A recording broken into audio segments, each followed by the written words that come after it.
ठीक है, तो मेरा पहला सवाल है, क्या इस्लाम में गैर मुसलमानों को समान अधिकार दिए गए हैं? नहीं, बिल्कुल नहीं। क्या इस्लाम में धर्म परिवर्तन, जिसको अपोस्टेसी भी कहा जाता है, की सजा मौत है?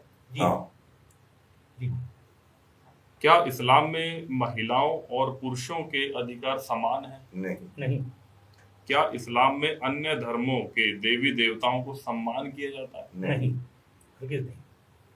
बराबर भी नहीं माना जाता अजी है? नहीं, खत्म करना वो तो है, बातिल तोड़ना है, है। वो तो जो है उनकी कोई क्या वजूद क्या नहीं है। इस्लाम में पैगंबर की आलोचना करने पर दंड मिलता है? हाँ जी। एग्जैक्ट। बल्कि मैं यहाँ पर एक बात और जोड़ दूँ कि इस्लामिकली अगर देखा जाए तो एक आदमी अगर अल्लाह की तौहीन करता है, ब्लास्फेमी करता है, तो उसको वो ये जेल मौका दिया जाता वो है जेल कि लेते हैं। ये उसको मौका दिया जाता है कि तू तौबा कर ले, हाँ। हाँ, रिपेंटेंस कर ले। अगर तू 3 दिन तक मौका दिए जाने के बाद भी जो है तू तौबा नहीं करता तो तब जाकर उसको मारा जाएगा। लेकिन जो शख्स नबी की तौहीन करे तो उसको कोई मौका नहीं है, उसको इमीडिएट जो है गर्दन उड़ा देना है। एंड टू एंड कर दो उसका काम। तो अब इसका मतलब यह है कि नबी अल्लाह से बड़ा हो गया। जी। अच्छा, क्या इस्लाम में शरिया कानून आधुनिक लोकतांत्रिक मूल्यों के अनुकूल है?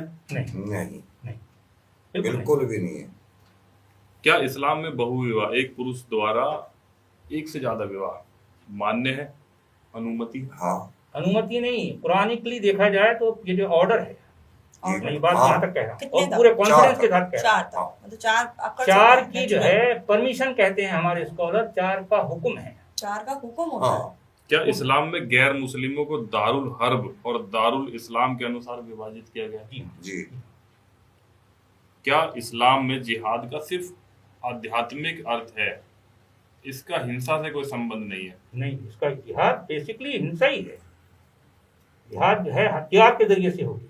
तो इस्लाम में ब्लास्फेमी, जिसको ईशनिंदा भी कहते हैं, ये एक सख्त दंड के रूप में है। हाँ, जी हाँ। बिल्कुल।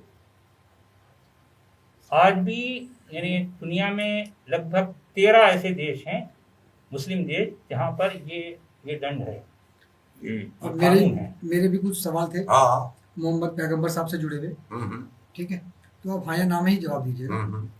क्या पैगंबर साहब मोहम्मद ने 50 से अधिक युद्ध लड़े थे? जी हाँ। हाँ। हाँ।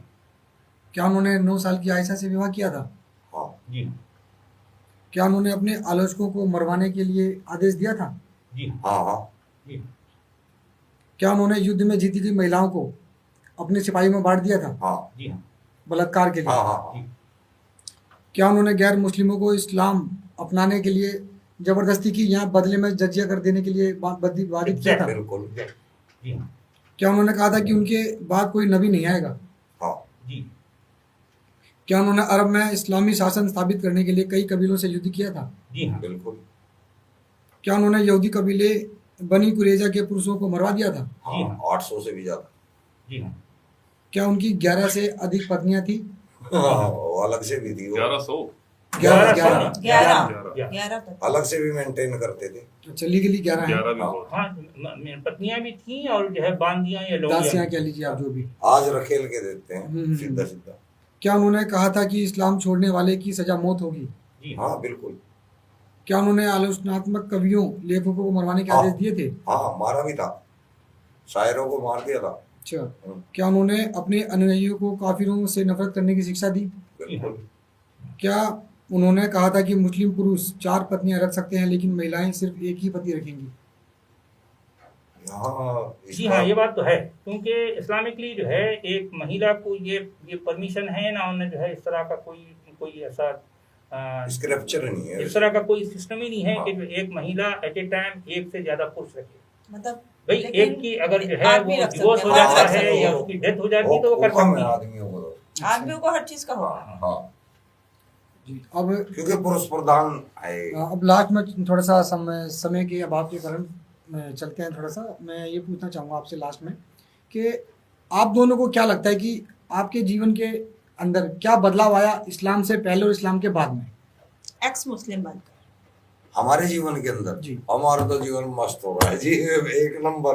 आप लोग आगे देखो तो आपको खुद पता लगेगा कि वाकई में बेहतरीन जिंदगी जी रहे हैं। वो तो लग रहा है जिंदा दिल है। हाँ जी, हाँ जी, जिंदा दिली से ही जीना चाहिए। कुछ इसी तरह का मेरा कायरों भी की क्या जिंदगी है। सही बात। कुछ इस तरीके का मेरा भी एक सवाल है कि जो मैं भी देख रहा हूँ, जो एक हवा चल रही है, क्योंकि देखो इस्लाम में इंटरनेट को हराम बताया गया है, हाँ लेकिन इस हराम इंटरनेट के अंदर अभी एक बड़ी तेज आंधी चल रही है एक्स मुस्लिमों की। चाहे उसमें आप साहिल को देख लें और आदम सीकर को देख लें, और सचवाला जी हमारे सामने बैठे हैं, सलीम वास्तिक जी हैं, जो कि बिल्कुल प्योर हिंदी, बिल्कुल जो ग्राउंड पे चलते हैं। ये लगा लो कि आप जमीनी लेवल पे आप उनसे बात कर सकते हैं, चाहे आप इस्लामिक शिक्षाओं में ज़्यादा गए हैं या नहीं।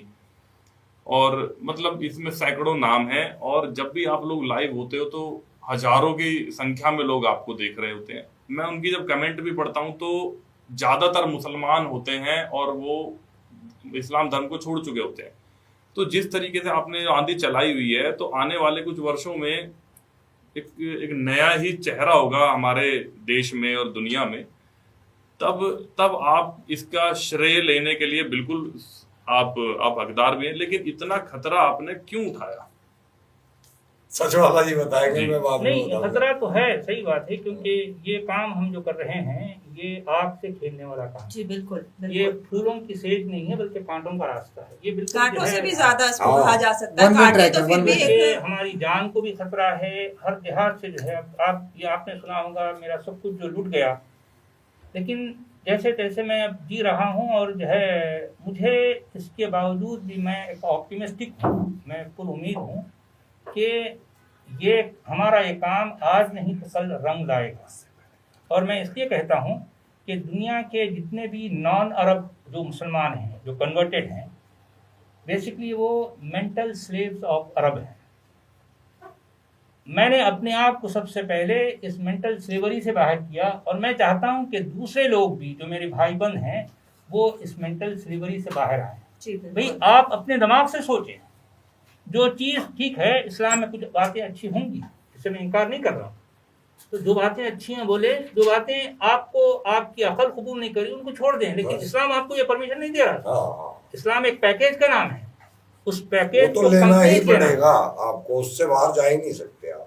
तो जिस तरीके का काम आप लोग कर रहे हैं, कोई एक या दो वीडियो आपकी देख लेना, कोई भी इस्लामिक आदमी हो या गैर इस्लामिक हो, वो आपकी बातों में तर्क जरूर पाएगा।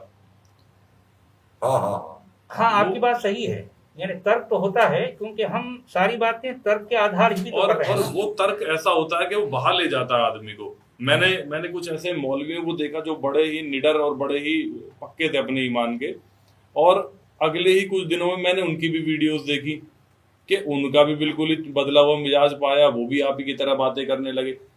तो ये जो डर है जो लोगों का, जो मुस्लिम लोगों का, कि बस जब तक ना देखो तभी तक बचे हुए हो, तो जरा भी कॉन्फिडेंस नहीं बचा है आपकी मुहिम को चलने के बाद।